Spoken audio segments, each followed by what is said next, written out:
दौर में सरकारी सोशल मीडिया टीम्स के जरिए प्रोपेगेंडा किए जाने का इंकशाफ। इन्हीं सोशल मीडिया अकाउंट्स के जरिए 9 मई के वाकयात में कारकुनान अवाम को इश्ताल दिलाने की कोशिश की गई। फौजी तनसीबात पर हमला करने के लिए उकसाया गया। दस्तावेजात के मुताबिक खैबर पख्तूनख्वा के बजट में इस प्रोजेक्ट की लागत 870 मिलियन रुपए रखी गई। सालाना तरक्याती प्रोग्राम की आड़ में सोशल मीडिया टीमों को मजमूम बयानियां फैलाने का टास्क दिया गया। सोशल मीडिया अकाउंट्स को सियासी मकासद, प्रोपेगेंडा मुहिम, डिस इन्फॉर्मेशन के लिए इस्तेमाल किया गया। सोशल मीडिया टीम में शामिल मुलाजमीन की तनख्वाह 25,000 से 40,000 रुपए थी। पीटीआई के रियासत मुखालिफ प्रोपेगेंडे में शामिल पहले से मौजूद 800 अकाउंट्स की तहकीक की गई। 72.5% अकाउंट्स का 2021 से पहले पीटीआई की तरफ सियासी झुकाव नहीं था। जून 2022 के बाद 86% अकाउंट्स ने अपना सियासी झुकाव तब्दील किया। इन 86% सोशल मीडिया अकाउंट्स पर पीटीआई का बयानिया पोस्ट करना शुरू किया गया।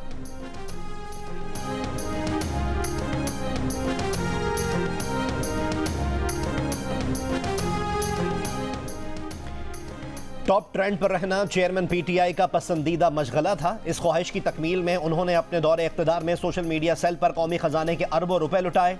इस्तेहकाम पाकिस्तान पार्टी की रहनुमा फिरदौस आशिक अवान की लाहौर में प्रेस कॉन्फ्रेंस। कहा, रियासत और अवाम के दरमियान दरारें डालने के लिए सोची समझी प्लानिंग की गई। पाक फौज को बदनाम करने के लिए कौमी खजाने और नौजवानों के सोशल मीडिया अकाउंट्स का बेदरीग इस्तेमाल हुआ। इस्तेहकाम पाकिस्तान पार्टी कौमी खजाने पर नाकबजनी करने वालों के खिलाफ कानूनी कार्रवाई का मुतालबा करती है।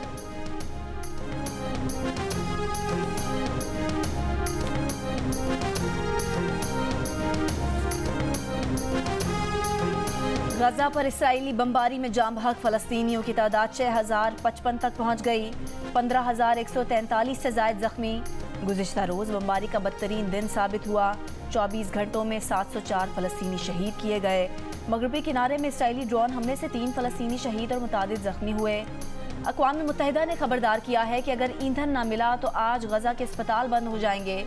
इसराइल ने गजा में ईंधन ले जाने की इजाज़त देने से साफ इनकार कर दिया। कहा, हमास से तेल मांगे, उनके पास ज़ख़ीरा है। 9 अक्टूबर से इसराइल ने गजा की बिजली, पानी और तमाम ज़रूरियात रोक रखी हैं। रफ़ाह से गुज़िश्ता रोज़ इमदादी सामान के 20 में से 8 ट्रक ही दाखिल हो सके। इसराइल कई बार रफ़ाह बॉर्डर को भी निशाना बना चुका।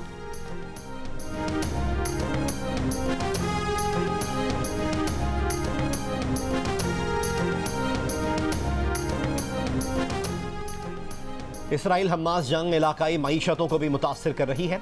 गजा के पड़ोसी ममालिक मिस्र, लेबनान और उर्दुन में मईशतों के मुतासर होने के असरात नजर आ रहे हैं। आलमी मालियाती इदारे IMF का मशरक़ वस्ता में जारी तनाज़े पर तशवीश का इजहार। IMF की सरबराह क्रिस्टालिना जॉर्जीवा का सऊदी अरब में सरमायाकारी कॉन्फ्रेंस में खिताब। कहा, मशरक़ वस्ता में जारी तनाज़े में जानी नुकसान और मुआशी सुस्त रवी पर तशवीश है। मशरक़ वस्ता का तनाज़ा ऐसे वक्त हो रहा है जब शरह नमू सुस्त, शरह सूद ज़्यादा है और कोरोना और जंग के सबब कर्ज़ों की फराहमी मुश्किल हो रही है।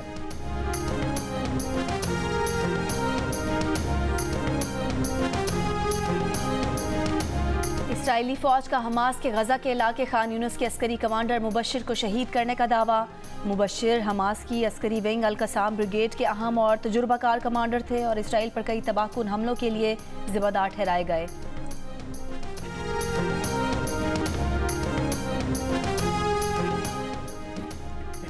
एंटोनियो गुतेरेस का इसराइल को आलमी क़वानीन की खिलाफ वर्जी का मुर्तकिब करार देने के बाद इसराइल का UN नुमाइंदों को इसराइल का वीज़ा देने से इनकार। अक़वाम मुत्तहिदा में इसराइली सफ़ीर की इसराइली फ़ौजी रेडियो से गुफ्तगू। कहा कि UN सेक्रेटरी जनरल के बयान के बायस UN नुमाइंदगान को इसराइल का वीज़ा नहीं देंगे। UN अंडर सेक्रेटरी जनरल इंसानी उमूर को पहले ही वीज़ा देने से इनकार कर दिया है। अब इन्हें सबक सिखाने का वक्त आ गया है। अक़वाम मुत्तहिदा में इसराइली सफ़ीर ने UN सेक्रेटरी जनरल से मुस्ताफ़ी होने का मुतालबा किया।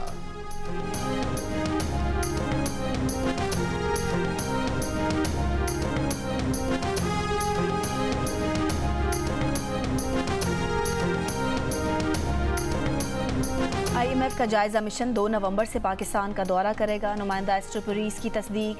जायज़ा मिशन स्टैंड बाय मुआहदे के तहत पाकिस्तान का दौरा करेगा।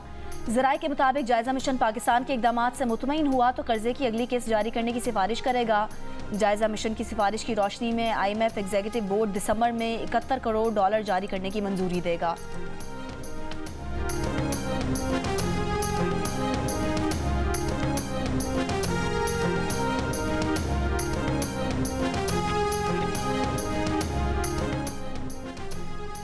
इलेक्शन कमीशन ऑफ पाकिस्तान ने आम इंतखाबात के लिए गैर मुल्की मुबस्सरीन के लिए दावतनामा जारी कर दिया। इलेक्शन कमीशन के मुताबिक इंतखाबात की शफाफियत के लिए मुल्की और गैर मुल्की मुबस्सरीन के लिए ओपन डोर पॉलिसी है। गैर मुल्की मुबस्सरीन को इलेक्शन कमीशन में एक्रेडिशन करवाना लाजमी होगी। गैर मुल्की मुबस्सरीन के लिए सिक्योरिटी क्लियरेंस लाजमी करार। सियासी वाबस्तगी के हामिल अफराद को एक्रेडिशन जारी नहीं किया जाएगा। गैर मुल्की मुबस्सरीन इंतखाबी बेकायदगियों की रिपोर्ट जमा कराएंगे। गैर मुल्की मुबस्सरीन को वीज़े के जल्द हुसूल के लिए वज़ारत ख़ारजा के पाकिस्तान ऑनलाइन पोर्टल पर कवायद जमा कराने की हिदायत।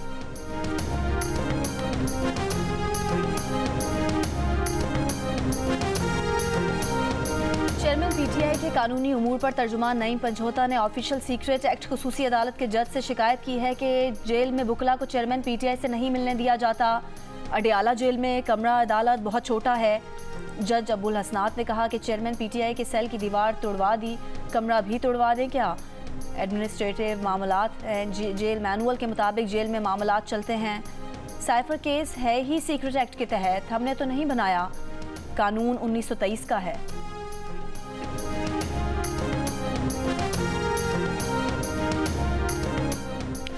हुक्म के मुताबिक नवाज शरीफ अदालत में हाजिर हुए और सरेंडर किया। मियां मोहम्मद नवाज शरीफ को गिरफ्तार न करने के हुक्म में 26 अक्टूबर तक तौसी। इस्लामाबाद हाई कोर्ट ने एवन फील्ड और अल-अज़ीज़िया रेफरेंस में सजा के खिलाफ अपीलें बहाल करने की दरख्वास्त पर समाअत का तहरीरी हुक्मनामा जारी कर दिया। इस्तदा की गई थी कि नैब ने हिदायत लेने के लिए वक्त मांगा है, तब तक हिफाजती जमानत दी जाए। हुक्मनामे में कहा गया है कि नवाज शरीफ के वकील 26 अक्टूबर को मुतफर्रिक दरख्वास्तें काबिल समाअत होने पर अदालत को मुतमईन करें।